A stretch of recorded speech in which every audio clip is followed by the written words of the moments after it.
There's no place to escape to. This is the last podcast. On the left. That's when the cannibalism started. What was that?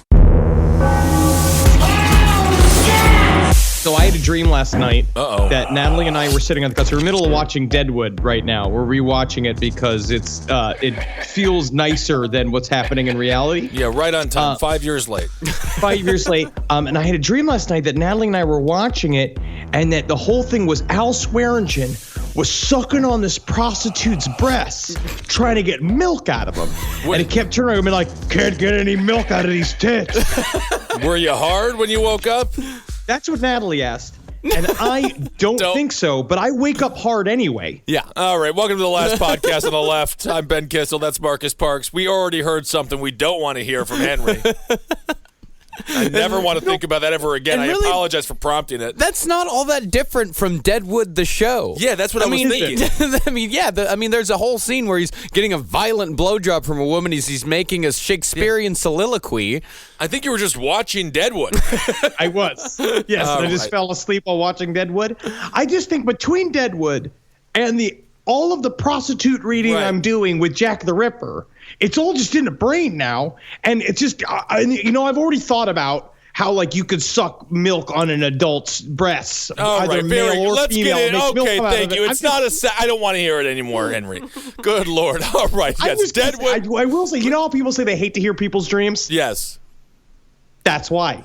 Yeah, exactly. I agree. Specifically yours. All right. Well, let's go to another hellacious time in human history other than Deadwood. Let's jump right back in to Jack the Ripper, Part 3. Oh, yeah. And we are picking up the night of the double event. That would be the murder of Catherine Eddowes and the murder of Elizabeth Stride. That would be the double event. So after they found those bodies, a couple hours afterwards at 2:55 a.m., another discovery was made. PC Alfred Long found a ripped piece of apron covered in blood and feces lying outside of Wentworth Model Dwellings on Goulston Street. Now, here's the thing about the UK, which I don't understand, or if this is an old-timey thing.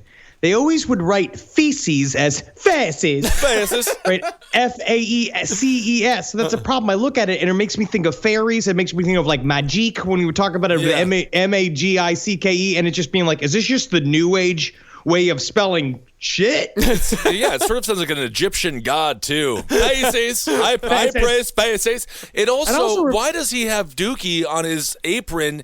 Is that like a traditional thing where they wash their hands and then the apron's long enough after they go to the bathroom to just like, they're like, well, it works on the meat, it works on my butt.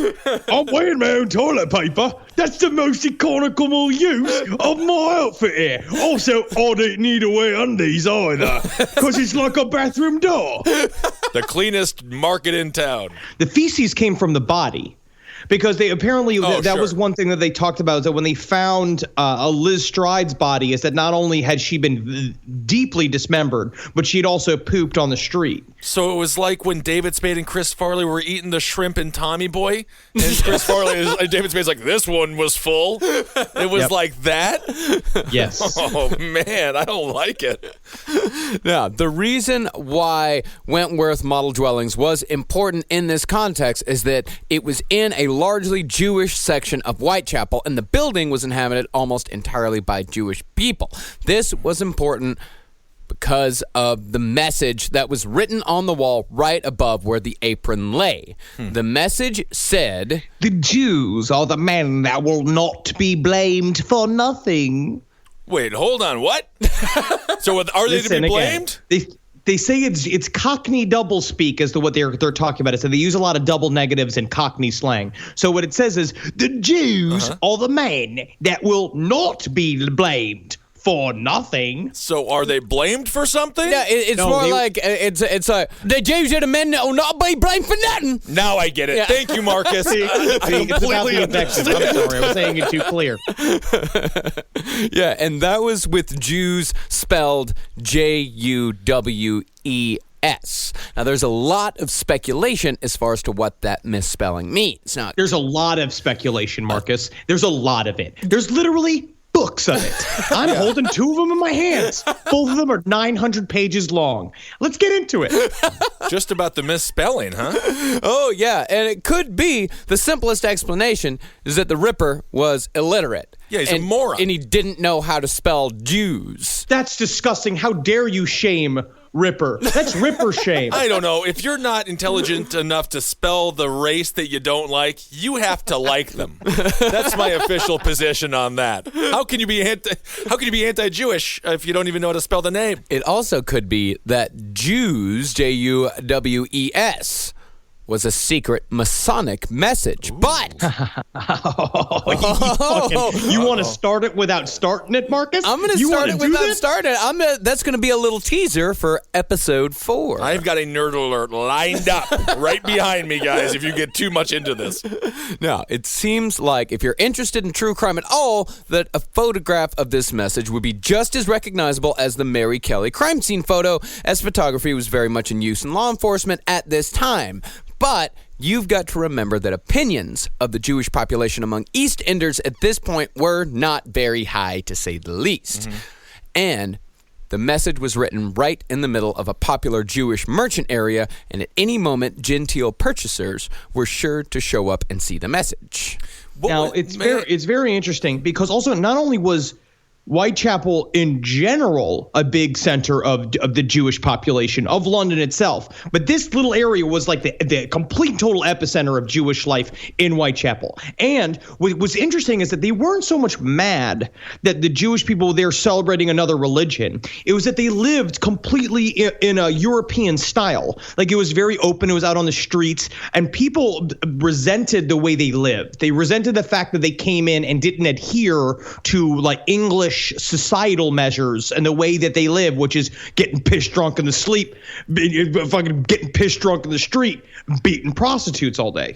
Right. Well, it takes a little while to assimilate. What was it written in? Was it blood? I mean, they didn't chalk. Have paint. Oh, it was in chalk. Yeah, okay. yeah, it was written in chalk. I was thinking it could be faces, but I'm happy to hear it's chalk.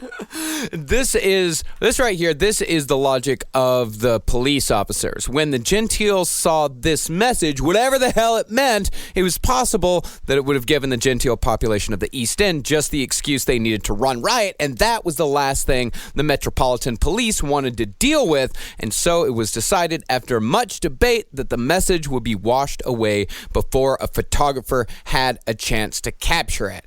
But there is no doubt whatsoever that it was written by the killer, as the fabric found matched perfectly with a piece ripped away from the apron of Catherine Eddowes. But at the same time, it could have just been there in the first place. That graffiti was written on there to be anti-Semitic, possibly, and it could have just been there, and the killer just dropped it as he was running away trying to clean the cum off his pants. So that's the problem.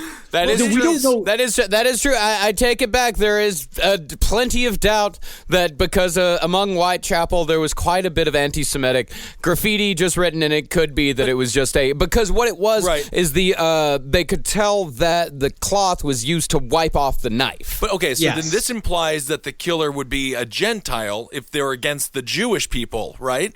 Yes. Yeah. So, but then how would they start to blame the Jewish people for being Jack the Ripper? Or was it a Jewish person who purposely did that to make it look like a Gentile did it? Look at the statement. I don't know anymore. Look at the statement. Listen, the Jews were the men that will not be named for nothing. It sounds like a spiteful message from a Jewish person that say that no matter what happens here, the Jews will be blamed. Whatever happens in this town. So it could be, and this goes into weird alternative theories about Jack the Ripper, about whether or not he was a Jewish man that was bitter about the prostitute population in Whitechapel and wanted to do something about it, or it was a Jewish man that was killing prostitutes in order to bring the intention of the government to Whitechapel to come and help them. Basically, it's this idea that maybe that Jack the Ripper was killing prostitutes and getting attention and writing these messages in order to get government attention so people to come in and clean up the streets. Interesting. They call that the social reformer theory. Now, it is possible that the murders would have passed into history as nothing more than a sordid footnote had the perpetrator been known simply as the Whitechapel murderer, or even if he had just been known as Leather Apron, as cool as Leather Apron is. Very cool. One of the reasons why this case has endured for well over 100 years all comes down to branding. It all comes down to the name Jack the Ripper. It's cool. It's cool. I mean, it's cool. It's like Shaka catchy. Khan. Shaka Khan. Good point.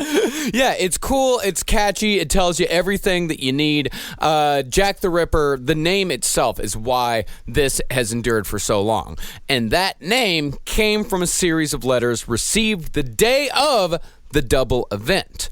Just hours before the Elizabeth Stride murder, Scotland Yard was given a letter that had supposedly been sent to the desk of journalist Tom Bulling of the Central News Agency. The letter, written in red ink and addressed to the boss, reads as follows. It went to Bruce Springsteen? Exactly. Yeah, it's 150 years too early. I'm sorry. We were all looking for the troubadour of New Jersey for forever. Dear boss, I keep on hearing the police have caught me, but they won't fix me just yet. I have laughed when they look so clever and talk about being on the right track. That joke about Leather Apron gave me real fits. I am down on whores, and I shan't quit ripping them until I do get buckled. Grand work the last job was. I gave the lady no time to squeal. How can they catch me now? I love my work and I want to start again.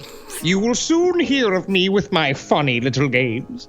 I saved some of the proper red stuff in a ginger beer bottle over the last job to write with, but it went thick like glue and I can't use it. Red ink is fit enough, I hope. Ha ha! The next job I do, I shall clip the lady's ear off and send to the police officers just for jolly, wouldn't you? Keep this letter back till I do a bit more work, then give it out straight. My knife's so nice and sharp, I want to get to work right away if I get a chance. Good luck. Yours truly, Jack the Ripper. Don't mind me giving the trade name. P.S. Wasn't good enough to post this before I got all the red ink off my hands. Curse it, no luck yet. They say I'm a doctor now. Ha ha, and away I go! Slippery slap! I don't want to get ahead of ourselves. I know we're doing the suspects in the next episode, but I think I solved it. It's judging by the knife work and the letter, it's Julia Childs. It's absolutely lovely. You just take the whore's uterus and you cook it in a bit of Chardonnay, and it's just absolutely disciplined. Disciplined is my new word, because I'm fucking hammered. Constantly hammered. Now, this letter probably would have been passed off as one of the many hoaxes going around at the time, if not for one line. The next job I do, I shall clip the lady's ears off and send to the police officers just for jolly, wouldn't you? I gotta say, clip sounds worse than cut. Yeah. Like the idea of being clipped off. Yeah, well, because it's a clipping that is much more animalistic. Right. Clipping is something you do to a sheep. You clip a sheep's balls off, you know? Like you Oh, don't do that. You clip the ears of a dog. Right. Like that's why clip sounds so much more disturbing, because it implies that he doesn't see these women as humans. I'm gonna name my first child Clip. Clip Kissel. Well, so you're going to be like Sarah Palin? Yeah. Naming your kids after fucking sounds that the gun makes? My other question is you clip the ears of a dog? Yeah. Yeah, of course. All those dogs you see fighting, the pit bulls, those are all clipped. Yeah, Doberman Pinschers, a lot of people clip those ears. And the tails of many Doberman Pinschers. It's an awful practice. I'm against it. Yeah, it's cruelty. Dogs are not paper dolls. I know. Dogs are cute. Borky died. My middle brother, he had a cat named Charcoal, and he used to clip her whiskers. And then, of course, as you got older, you realize that's their main feeling. That's how they feel. So she was in hell living with my middle brother. Oh, yeah, she was living in Saw. Yeah. But he wanted to have them just so. I don't know. It's kind of a strange thing he did. Now, if you'll remember, concerning the ear clipping, one of Catherine Eddowes' earlobes had indeed been clipped, so cops took this one a little more seriously than the other letters they had received. At a loss, cops printed the letter in the papers and made gigantic copies of it and posted them outside police stations, hoping someone would recognize the handwriting. Now, this has got to be a tough decision for a police department to make. Yeah. Do you do the press or do you not do the press? What my personal belief at this point in history would say, don't do it. Well, at this point, they had no idea what to do because this was the first time they were dealing with the press. Right. So there was they no had precedent. an uneasy relationship with the press up until this point because they're constantly fighting, like leads getting out and people coming to them with information that they have been prepped with ahead of time. So now you're getting all these people confessing because the details of the crimes have been already put out in the newspapers. Sure. So it's very strange. So the police want to get their message out. Yeah.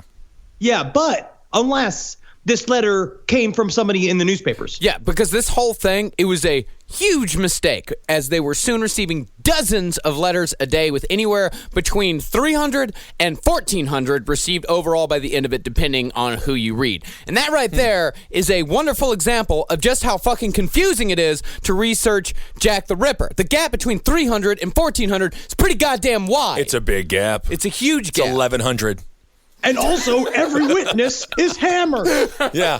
Every witness is belligerently hammered and already a known liar. Everybody's a liar and a thief, and everything's pitch black. And so they're all just saying just whatever. Like, they're just saying whatever off the top of their head. They don't like the way the guy served its fish and chips because it was too soggy, or maybe it was too good because they thought the fish and chips were too good, and that's suspicious. It's got to be saucy Jack. It's got to be. I've never had good proper malt vinegar on my fries before. Yeah, could be a killer. And speaking of Saucy Jack, the next one is considered to be possibly genuine, is known as the Saucy Jack postcard. It was received on October 1st, the day after the double event. This is what it reads. I was not codding, dear old boss, when I gave you the tip. You'll hear about Saucy Jackie's work tomorrow's double event this time. Number one squealed a bit, couldn't finish straight off. Not the time to get ears for police. Thanks for keeping last letter back till I get to work again, Jack the Ripper. And away I go. Sounds like a J. Edgar Hoover letter. You know he's wearing a dress during that. Saucy Jackie. Saucy, ooh. Oh, I'm sitting on a bowling pin while I write this. Oh, sweet dear Saucy Jackie, covered with his own Saucy Jackie. Nothing wrong with that. Oh, I'm as horny as a deer. I don't know if deer are that horny, but... Oh, have you never seen a deer fucking up the deer? It's atrocious. I love to watch it. Goodbye. Bye-bye.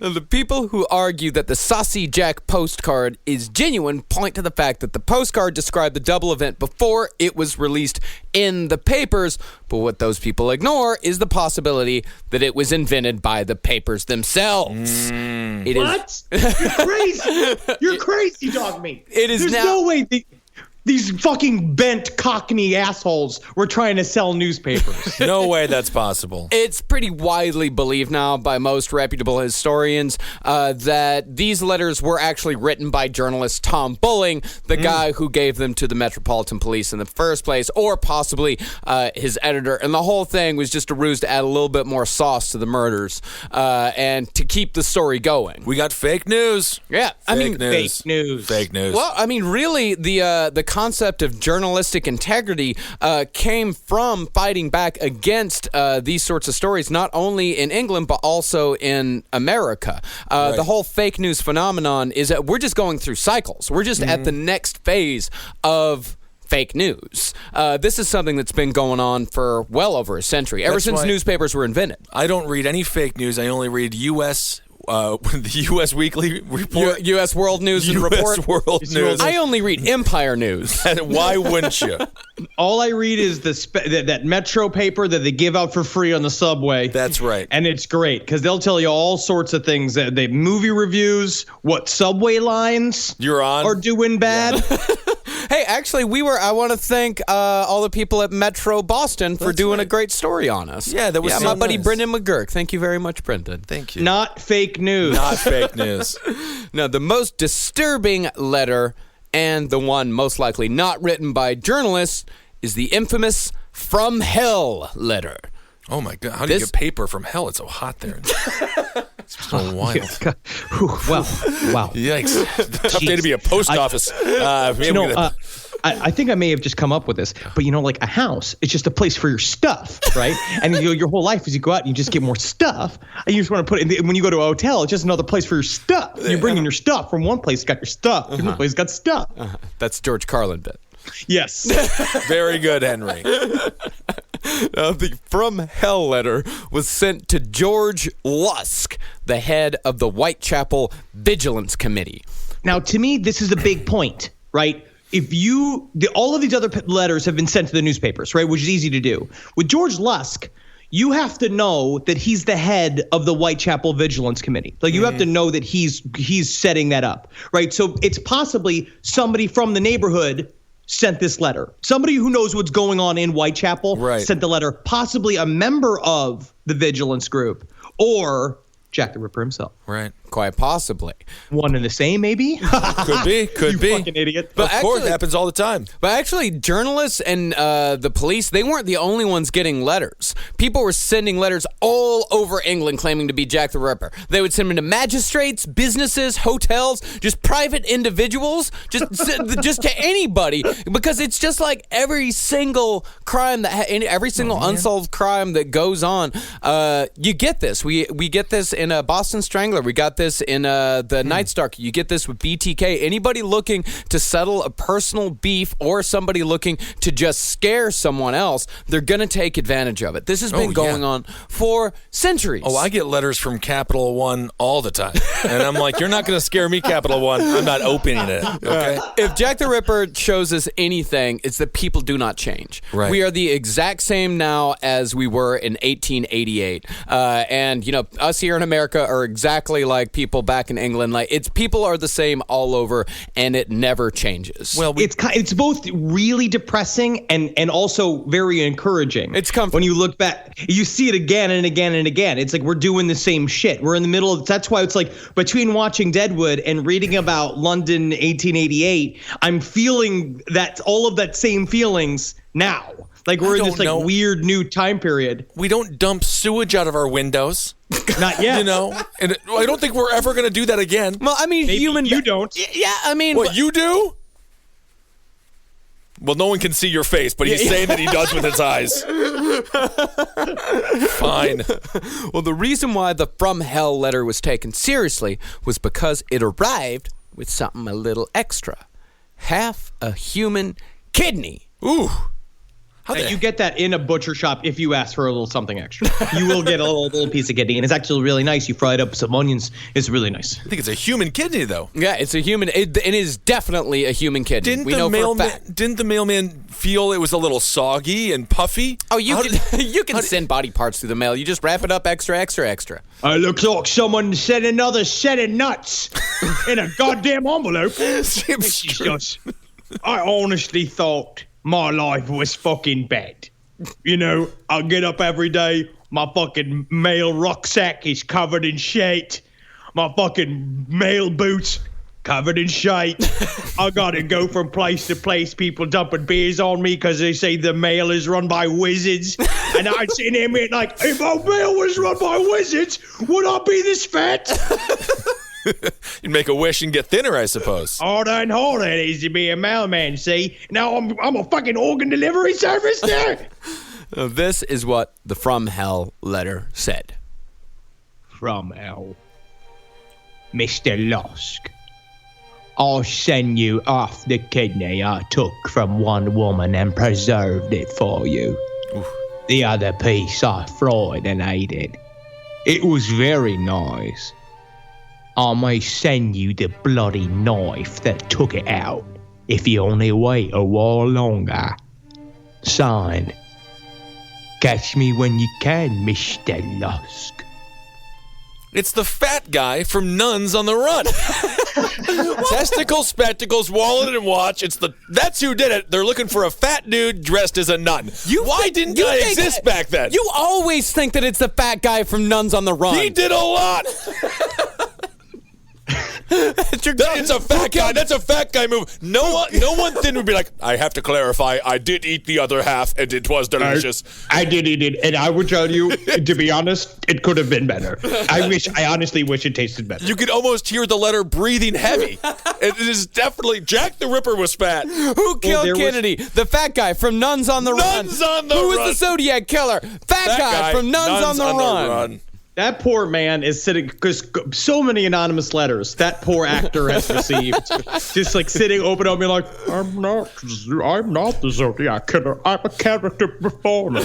Honestly, I haven't worked in a long time. I'm mostly doing voiceover now. It's for Go-Gurt commercials. Oh. I don't understand why I get this harassed. Well, don't harass the guy. I mean, but he is guilty. But I say harass until he fucking dies. No, he might already be dead. Actually, I'm not quite sure. He could be dead. Yes. No, when Lusk found the letter, he thought it was just a joke, thinking the kidney was from a dead sheep, which... This is funny. This is funny now. I'm happy they did this. You know, to be honest, I've been looking for a bit of lightness. It's nice to have a break. Yeah, I guess the Kathy comic strip wasn't around yet, so you had to read something on Sunday mornings. He did, though, go awake, open it, and go, ack. Ack. Mondays. The Lusk kept the kidney for a full day, wondering what to do with it, kept it in his desk drawer, before a buddy convinced him they should take it over to a local doctor to see if it was human, just for kicks. All of these fucking Whitechapel people are so casually horrible. Right. He's the good guy. He's the guy that the local fucking head of the what's his name? He's Ned Beatty from the Burbs. And he's sitting there just playing with the human kidney all day, like it doesn't mean anything. Doesn't talk to a police officer. Doesn't mean like, I don't know what to do with it. Like he got a nude picture in the mail.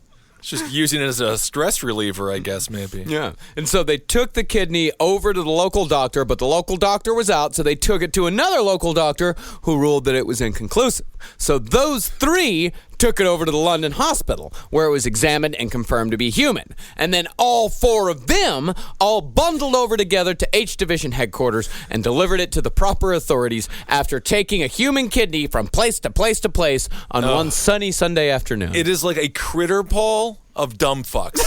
And it just gets bigger and bigger and dumber as it goes. Well, because that's when the cops, they couldn't handle Whitechapel, right? So they just gave it to the citizens. There's like a couple, you had Aberline, right? The inspector, the guy who was really into shit, who's walking around and doing the best he can, who was supposed to have been promoted to Scotland Yard. It was like the story of, it's like a movie story, where Aberline essentially was a super cop that was he was getting very quickly promoted, and they're like, wait, actually, we need to send you to Whitechapel to go investigate the Jack the Ripper crimes. And he's like, fuck, because he's got to go into the worst part of the world. Yeah. And they just gave all of the crime solving fucking duties to these drunken idiots. And then Mel Gibson was his partner. The whole Can you thing believe fell he's apart. there? Yeah, calling everybody sugar tits. Oh my God. But then God. there's 5 women named Sugar Tits just in the neighborhood. Yeah. They compete with Nick Nolte and Danny Glover for the case. Wild stuff. No, there is a misconception that the kidney was, quote, ginny, meaning gin, full of gin, and that it had come from a female, which points towards it coming from Catherine Eddowes, whose left kidney was taken by the Ripper. Oh. However, the ginny line was actually a misquote by the press, as the doctor who had examined the kidney had actually said that it had been preserved in spirits rather than being spirited itself, so to speak. So they put it in a jar filled with gin. Yeah. No, the guy who had cut wherever the human kidney came from before it was sent to George Lusk, it was preserved in wine. Oh, that's kind of technically, yeah. If you cook it, honestly, kidney, a little marinated in some wine with like onions and currants and stuff like that, and you cook it up and do it. But like honestly, that would probably be really tasty. I had this thing in Atlanta called a deviled pig's kidney, where the waiter came up and he's just like, "We got some suckling pigs in this morning, and the chef wanted to do something fun, so he made this little like deviled pig's kidney dish, and ooh, it was good." When they saw you walk in the door, that chef got so rock hard. backyard. And he was like, I think I found the dumpy shithead that's going to eat this disgusting food that should be banned in the country. My God. It reminds me of that drink. I think it's in Ireland or something, Kiss the Toe, where they have that old rotten toe. I think it's in Saskatchewan. Oh, okay. Yeah, I think that's a Canadian thing. Oh, a Canadian thing. Yes, very fun. Now, while this is pointed to, the From Hell letter, while it's pointed to as the most credible Jack the Ripper artifact, a lot of opinions say that it was most likely a prank done by a medical student at the same London hospital where it was identified as human. Unless it was done by a doctor himself who worked at the London hospital, if we want to get into that as well. Right. And that they purposely downgraded the spelling of the letter, which we've seen now throughout all of serial killer history, right? Where it's like when they write letters, like look at the BTK letters. They're purposely misspelled to sort of throw you off the track, so you can't compare the handwriting to other pieces of handwriting. Yeah, but they misspell, like they will misspell easy words, but they will spell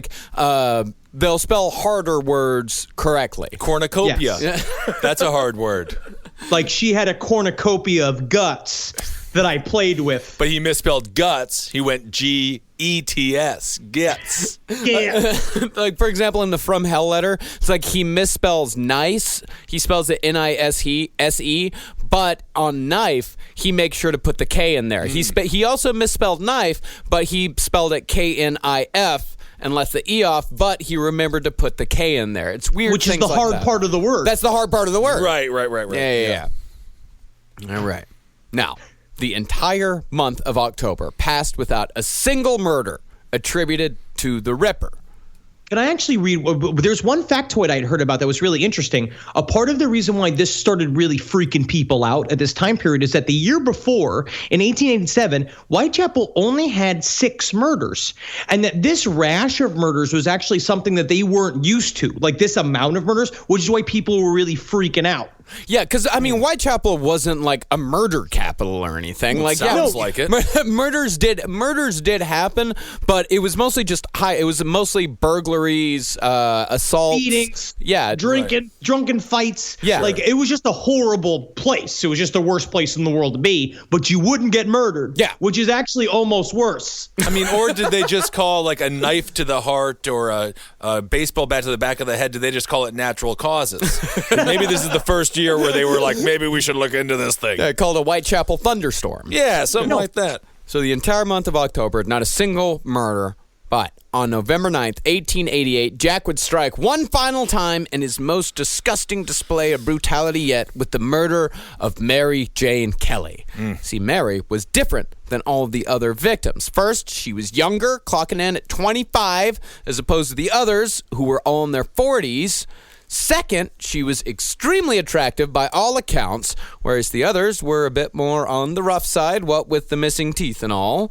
Well, extremely attractive in comparison. Whitechapel, if you're a Whitechapel, she is a victim. Mary Kelly was a beautiful woman. She had a promising future. But also, it's why her death gets the most attention and why the most conspiracy theories hinge on this death. We're also because of the way she died as well. Yeah, absolutely. And third, Mary had her own room rather than the 4-penny coffins at the lodging houses which she had rented for the last 8 months of her life, and that would be the room that she was murdered in, rather than all the other victims who were all murdered on the street or in backyards. Mary had shared that room in Spitalfields with a fish porter named Joseph Barnett. But as Joseph was often unemployed, Mary resorted to prostitution to support the two quite often. Joseph stuck around until Mary invited a homeless prostitute to share the room, at which point Joseph moved out but stayed on friendly terms with Mary. Or was sexually obsessed with her to the point where he went ahead to kill a bunch of prostitutes in Whitechapel to discourage her from going back to prostituting, to pull her back into living with him. Hong Kong, next episode. Suspect, next episode. You keep jumping ahead. Stay on target. Good for his exercise, though. It's good that he can still jump. It's nice. Now, that room, located on Dorset Street, was only 12 square feet with a fireplace opposite the door. 2 windows to the left, and a bedside table so close to the door that it would bang against the door when the door was opened. That's a good place for the fireplace opposite the door as opposed to right by the door, so when you open the door, it immediately catches that fire. God damn! Who put the fireplace?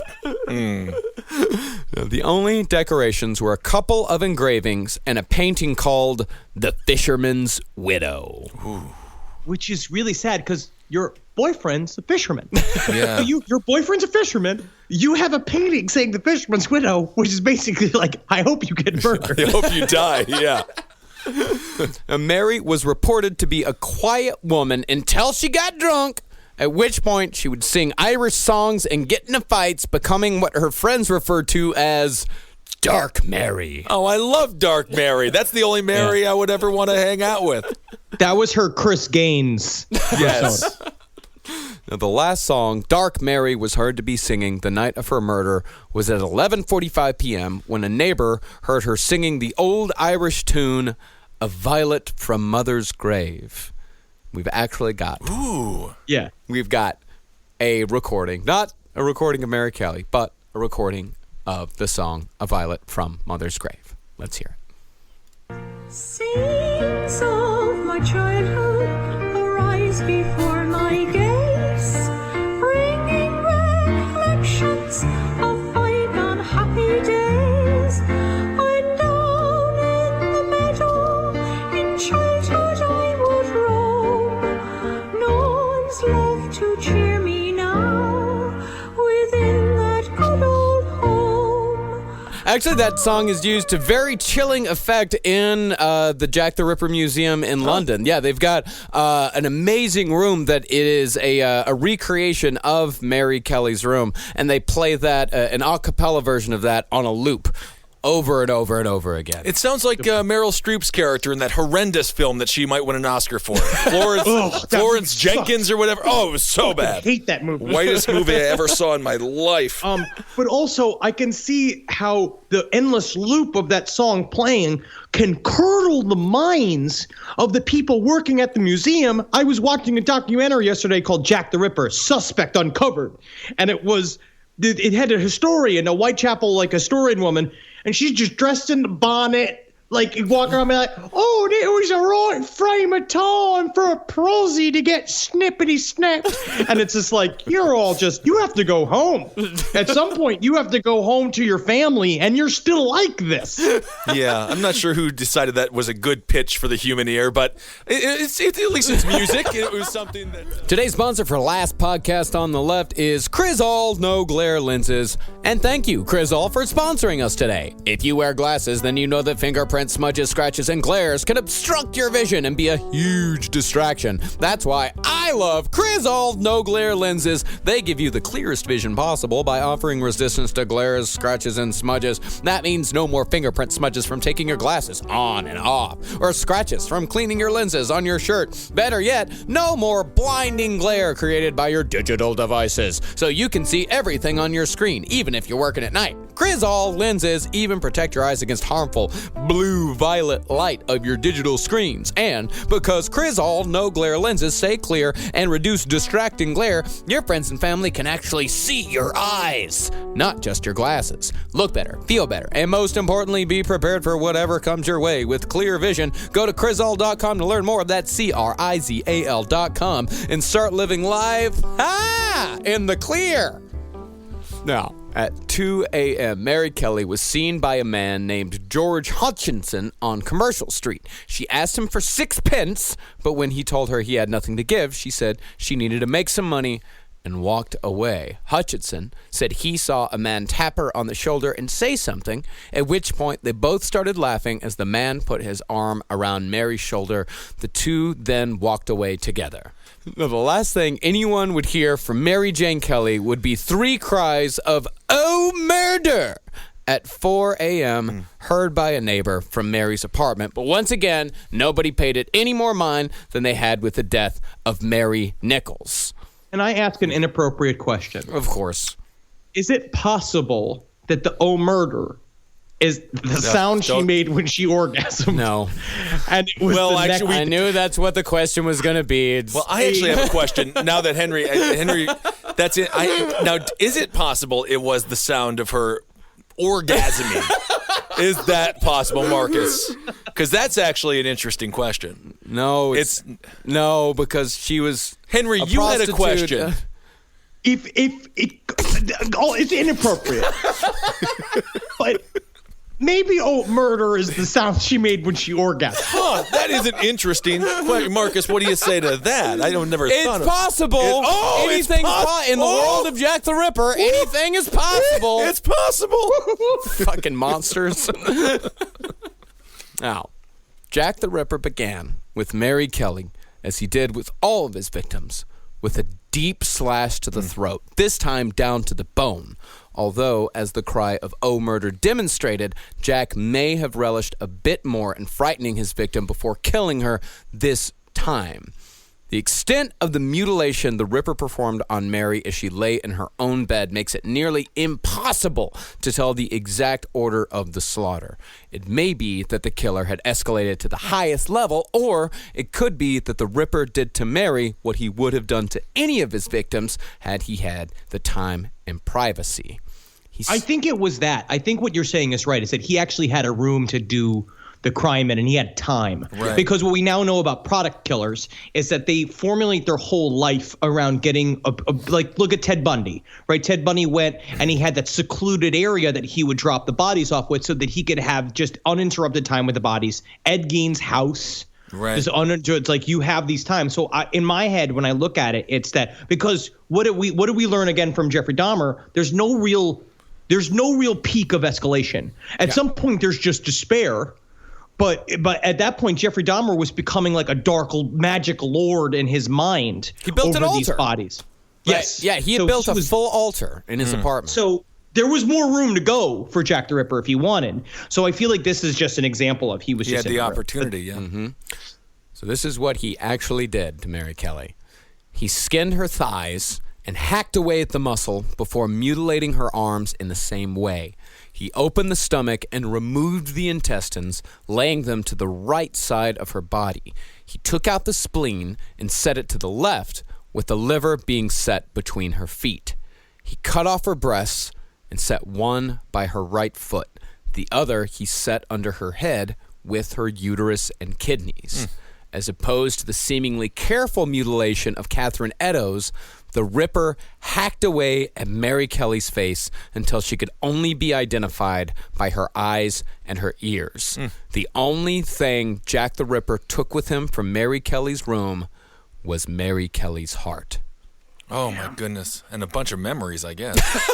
I guess he What a did. disgusting. I'm not trying to make. I don't know what. I don't know what to say. I don't know what to but say. There's a So I problem had to in my say, head. I wanted to make a joke about Tony Bennett's "Left My Heart in San Francisco," but I don't think that's we're also not doing that. No, that is so. I mean, this is what he would have done to all, or something similar. If he had the time. I mean, and it's also possible Good that God. with Catherine Eddowes, he made the slits in her eyelids. Right. He did the little V's underneath her eyes. I mean, it could be that he started to work on Mary Kelly in the exact same way, but then just kept going, like further and further and further and further. So now, at the time, and we also saw in Liz Stride, he cut off the tip of her nose. And what a lot of people point to is that this is indication that he had some sort of venereal disease, that he was possibly had syphilis, which a lot of time involves face rot. Like the tip of your nose falls off, you get these weird calluses and boils all over your face. And so there's this idea that a part of the killings were revenge for giving him some sort of disease, or he believed that a prostitute gave him a sexually transmitted disease.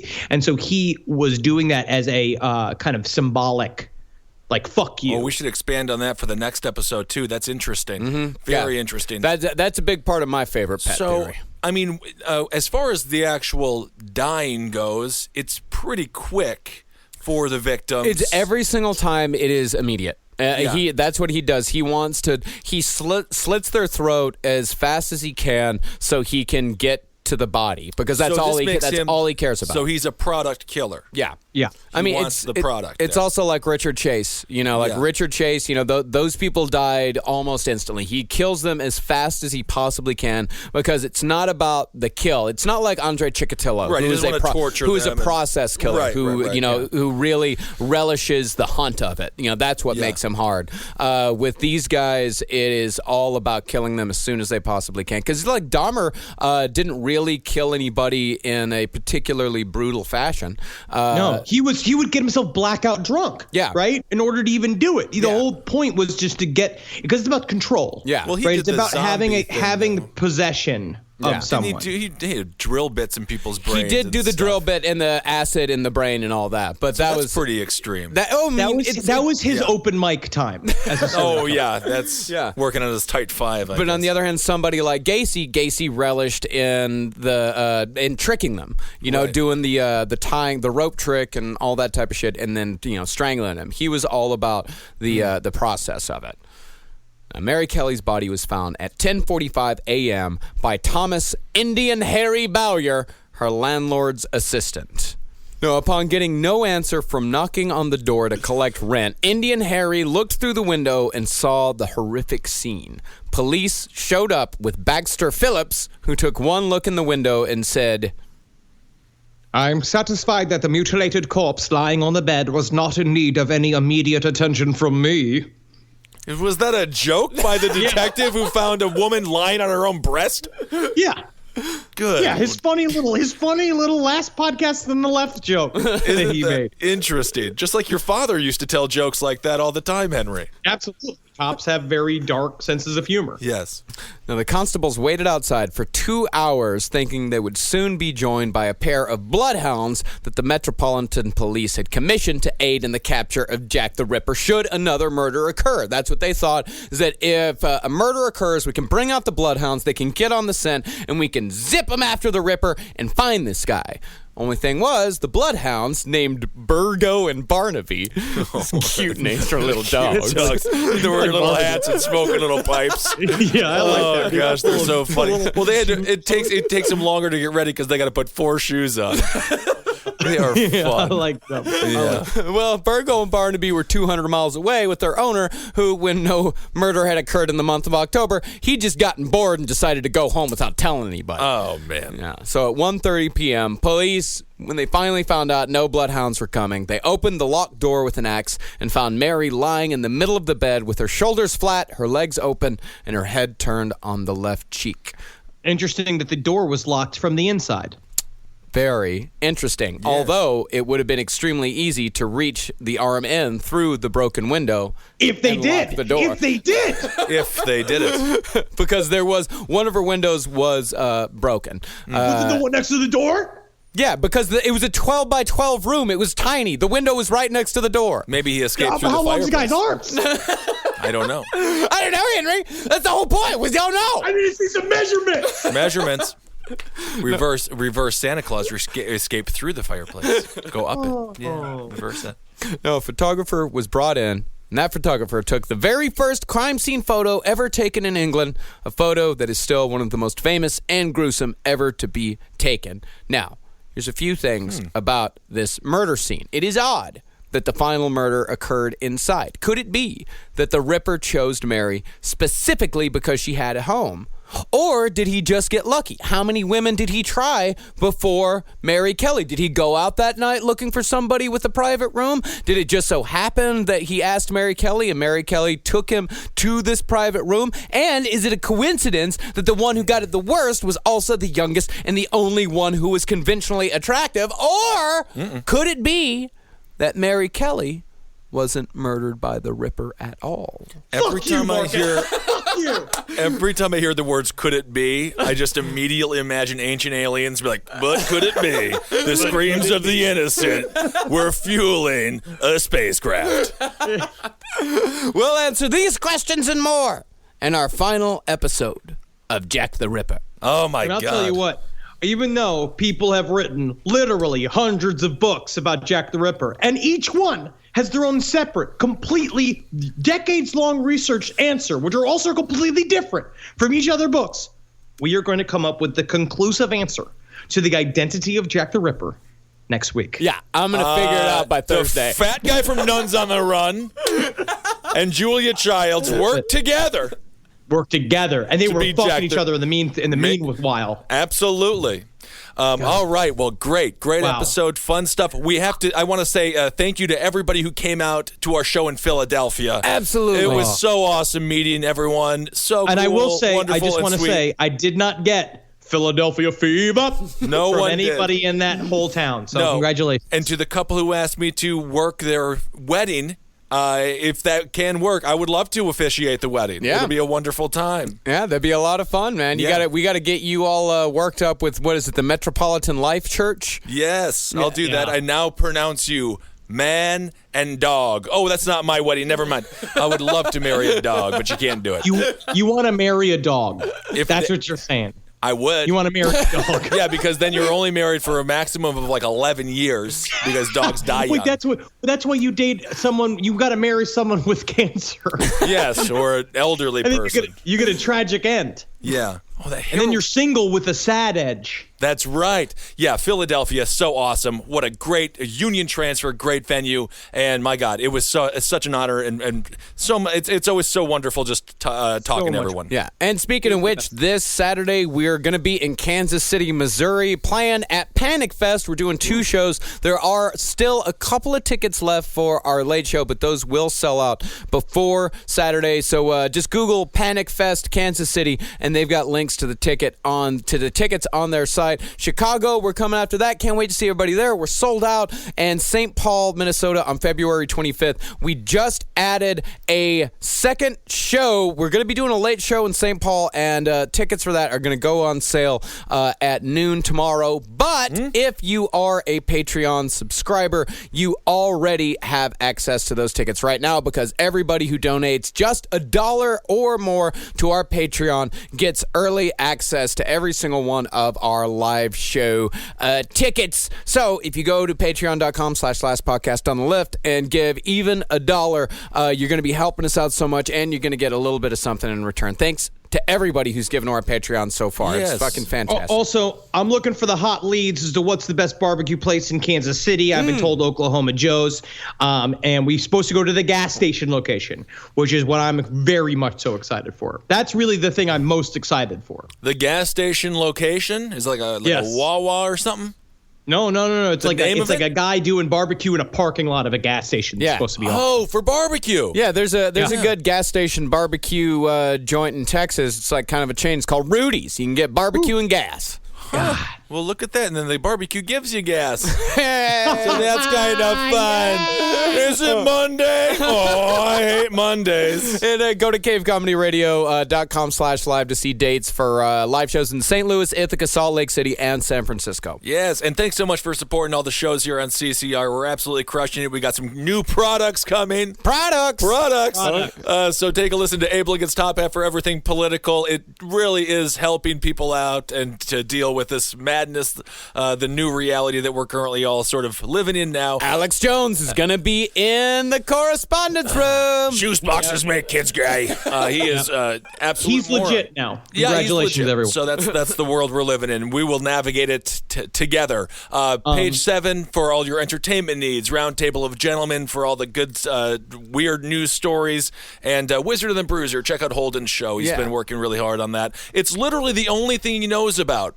Is video games. So give him a listen. No, it's video games and all kinds of nerd stuff and all that. It's super cool. Yeah, and check out the other shows on Cave Comedy Radio, Movie Sign with the Mads, with a couple. I got some Mystery Science Theater 3000, Stupid Human Suits, which is all about death and dying and all that. It's pretty good. Yeah, I like that show. It's a fucking great show. It's brand new. So yeah, just go to cavecomedyradio.com and check out all of our shows on the network. Also, Last Stream on the Left is on adultswim.com. Look for the live streams tab. We're on 7:30 p.m. Eastern Standard Time on Fridays. We're doing that shit. Follow us on Twitter. I'm at Henry Loves You, at Marcus Parks, at Ben Kissel, and follow Last Podcast to the Left on everything at LP on the Left. Yes, that's great. And Also, 5 stars on iTunes. please, that would be great. Honestly, rate and review all the shows. It only helps us. We're going to beat these huge corporations that are trying to pretend like they're organic. They're not organic. We're the Grassroots Podcast Network. Fuck yeah, man. Cave Comedy Radio, the only DIY one out there. And it's all because of you guys. We're the only one. Yeah. We're the only one in the top 10 at any time. So keep it going, please, for us. We got to beat the fucking the machine. Yeah. All right? And get off fucking Facebook because they're collecting our data. Fucking cover your camera on your goddamn fucking laptop for the next 4 years. You better fucking do it. I always cover your camera unless you're using it for masturbatorial reasons, in which case uncover it and let them see your face. Let him see your face. Let him look at it. Yeah, let him see my awful half-bored masturbation face. Well, mine, I'm always just like lying there, and right before I am, doing my thing, I say, "Oh, murder!" It's kind of wild. Murder! Oh, murder! Kind of wild there. Well, they call it the little death in French. That's the term for coming. Is it really? Yeah. The little death. The little death. Isn't that fun? The French are an interesting bunch, Aren't they? Hail Satan.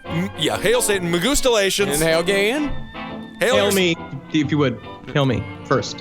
And hail Then yourself. And hail yourselves. Okay.